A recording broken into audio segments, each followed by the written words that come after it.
and what is wrong is wrong. And that's what it boils down to.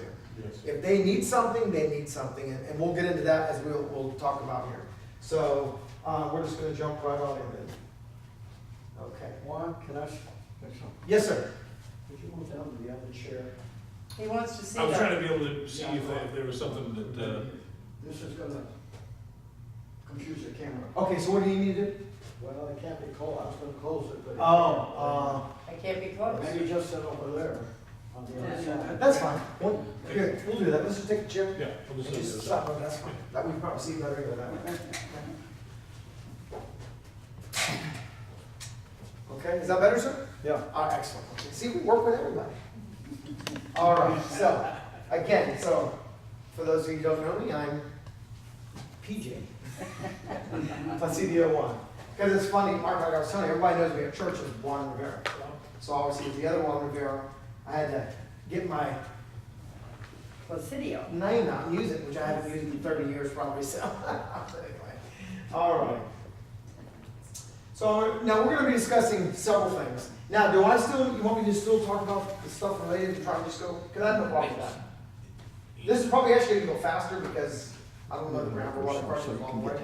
Go, Okay, that's fine. go through it. Okay, so we're going to be talking about different things tonight, because I didn't want to talk about just one. I want to be able to touch a lot of things. If you guys have any questions, don't hesitate to ask, obviously. And then at the end, I'm going to give Bruce and I'm going to give Tally an opportunity to hear what they have to say and things that are important and interesting to them as far as the election is concerned as well. Okay, so again, we're going to start out with the budget.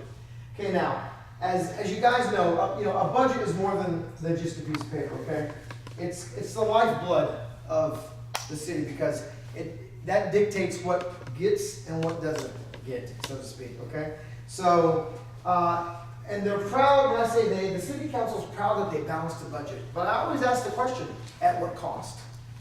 And people have asked, "What do you mean? What do you mean at what cost?" I said, "Well, they had to do something to get it in line because, as you guys will know, after the audit, we had a big hump to do. We were $8 million. They don't know what happened to.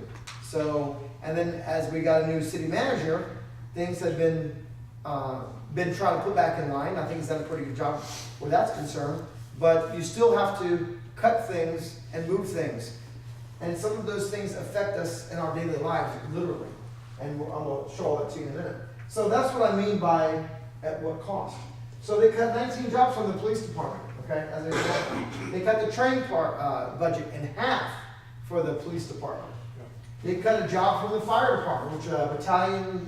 It was our assistant chief position. Okay, which it's a higher up position that's needed. It's not just, and of course all the positions are needed, but it's more an in-depth position.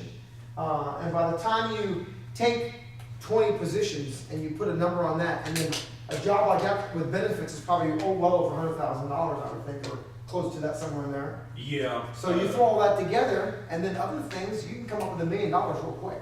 So $1 million off your budget, that's a sizable number to help you get it in line, so to speak. So they cut money from transportation, and that's what we need for our roads. They're always talking about wanting to do new. How about let's take care of what we got first, and then worry about building new. I'm sure everybody doesn't have a problem with waiting the 5 minutes or 10 minutes, as long as all the roads that you drive to get before the new one are nice too, instead of all these potholes. And some of the streets around here are pretty rough shape, to say the least. And not just our main thoroughfares. How about our neighborhoods? Yes. Those are still part of our street system in the city. So it's more than just our main roads where that's concerned. So every one of these things directly affect us in one way or another. So we're going to go over all that. So I think you guys get the idea where that's concerned. So I like to be able to prove things. Anybody that's ever taken one of the classes that I teach, I always tell you, don't believe a word I'm saying, because go look it up and find it for yourself after I tell you where it is, of course. But find out for yourself. And I stand by that. Don't believe a word I'm saying. So I'll prove to everything like I've always had, no problem with that. So this is from the budget, okay? And so here you see where this is for the on the police as an example. So you see in 16 they were 29 plus. Then they got a bump. Then they got knocked down again, and then they got a little more bump here, so that's a good thing. But they got cut here, actually 25 jobs is what they end up getting cut. Ooh, The police department. we can't see, Placidio, it's so Well, small. that's fine. So that's what we end up getting lost without concern, 25 jobs. But yet, we had money for the hike and bike. Now, I know those are some that think that the hike and bike is a good thing. Now, look, for me, if everything was good in town and we didn't have all these other issues, I'd say, yes, we need the hike and bike. I might even go down there, even though I can't walk that far. But to me, right now, we need to be worried about things that are most in need of, the necessities, not I call that a luxury, is what I refer to that. So that was 1.5 million, and that could be 1 point whatever, because different numbers depending on where you go, but that's the most common number that I've been able to find. And then we're also proud business owners of a golf course that loses money every year. Why is the city of Killeen in the golf business? I don't understand that. So just if you took those two numbers, that's almost $3 million right there. That could be used. Would you like to have at least a third of that? Absolutely. And I'm sure if my police guy was here, he'd tell you the same thing. They could do a lot with that, okay? They shouldn't have to make choices, and we'll get to what I'm talking about in a minute where that's concerned. So our city has a spending problem. Right now, they spend more than what we take in. So let me ask you, your personal finances, does anybody spend more than what you bring in? Because that doesn't work with us in our homes on an everyday basis, does it? No. But yet government seems to think that's the way of doing business, and it's not. So we need to make sure that we hold our governed people that we elect to that same standard that we have to live by. Because in the end, they're using our tax dollars to do whatever they're doing. And we need to make sure that they're accountable where that's concerned. Okay? So I just want history. Talk about history. You guys know me, I love history. So the study of past events, particularly human affairs, so on and so forth. So this is just a basic definition of history, and I'll explain why. What happened in 2016 here in Killeen? There was an audit. Okay? And why was that, very quickly, Mr. Talley? Because they had $8 million deficit. And just like out of the blue, supposedly, we had one person that left and one person that this, and all of a sudden other people came in, it's like, voila! What happened? So, this was different. This is not, now look, you guys know how I feel about newspapers. Because they're sensationalist and not everything is always the way it should be, but that's fine. But this is some of the quotes from the newspaper articles that were run during the time. And actually, they're not that bad in terms of being sensationalized. They're actually talking about some pretty factual things and different things that happened. And these are quotes from the people who did the audit themselves. Not so much just, let me say something nasty about the elected officials. So, and that's something that you guys can find this if you go to online and for the newspaper, type in audit, it'll pull all the different information about that if you feel like doing a little research yourself.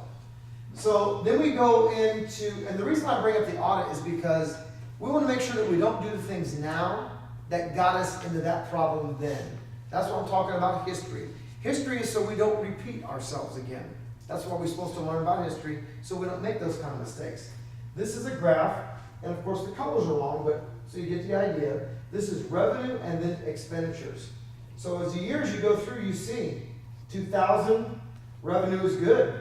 And then the years 2002 to about 2004, it started to level out. And then 5, 6 was bad, 7 was okay.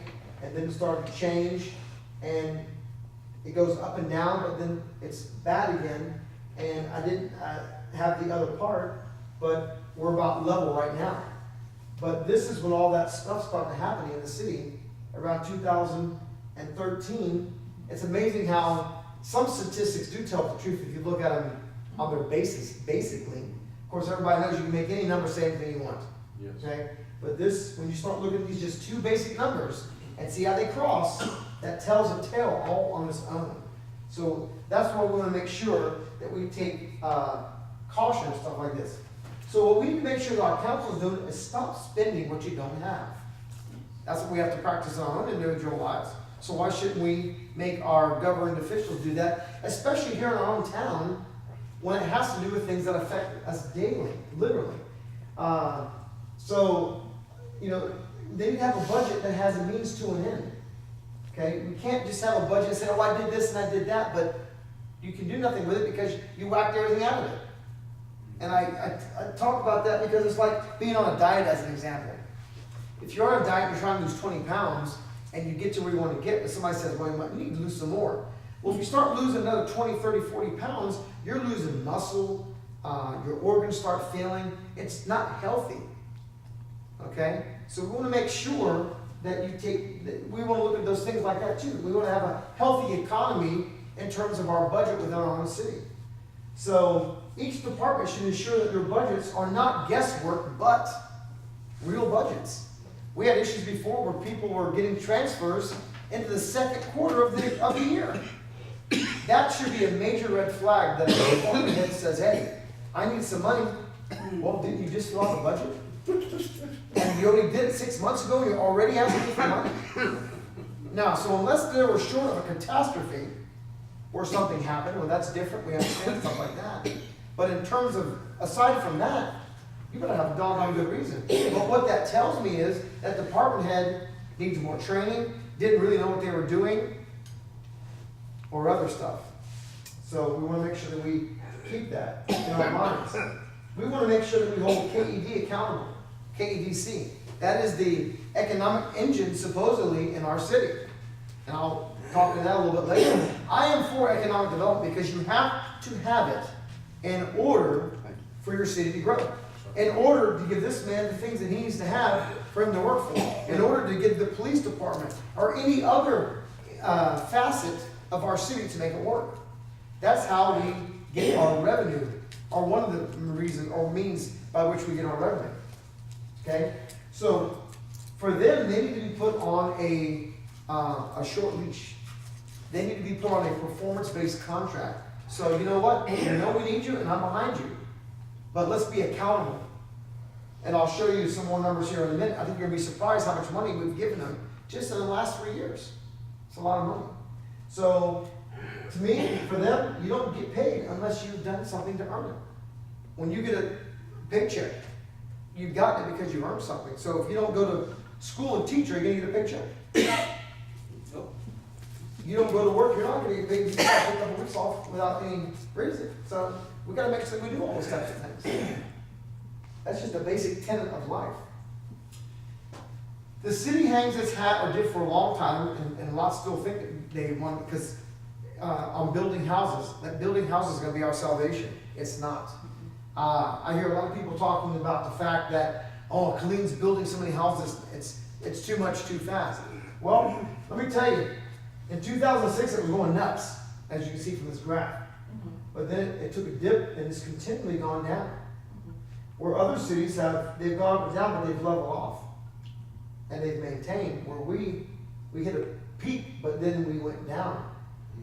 So this is another means where our city makes money, and we want to make money from this. But we need to make sure that we're not building ourselves out of land.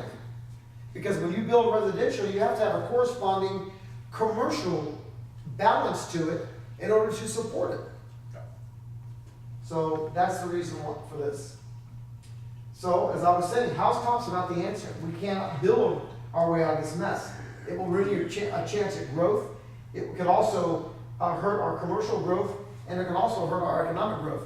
You build so much out that you allure a business in, and they can't build somewhere they want to build. Okay, I don't want to go there. See you later, I'll go somewhere else. So we want to make sure that we guard against that. But this is our key, economic development. There's no doubt about it. Yes. We talk about a lot of different things, but we have to have an economic engine in our city to make everything work. That is the road to prosperity. Another means where the city gets money, and as you can see, this graph is continually growing. This is sales tax. This is a good thing, but it's also a double-edged sword. In our city, we see all these restaurants, all these other businesses that generate this tax, but you can only have so much of so many things. And for jobs that are employment jobs that collect sales tax, they're all usually a medium to low-end type of business. And yes, we have to have these things.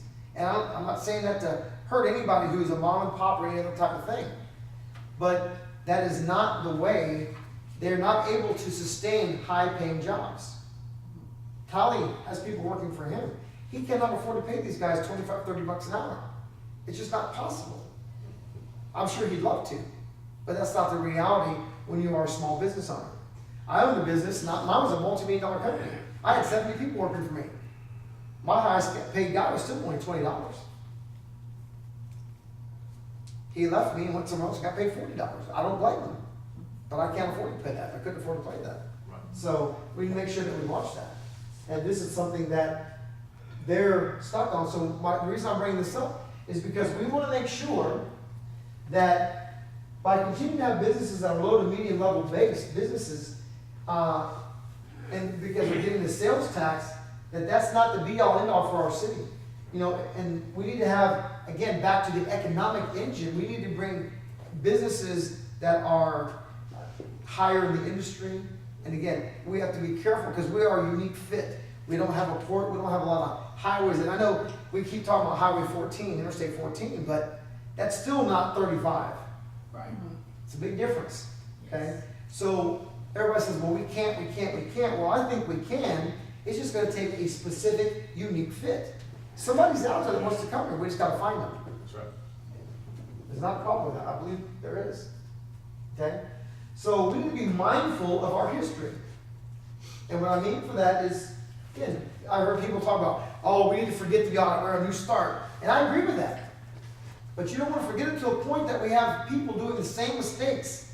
And then we say, okay, no big deal. We're going to be in the same problem in 2020 that we were in 2016. And we don't want that. So we go back to our son making the same careless processes that they were being before, or that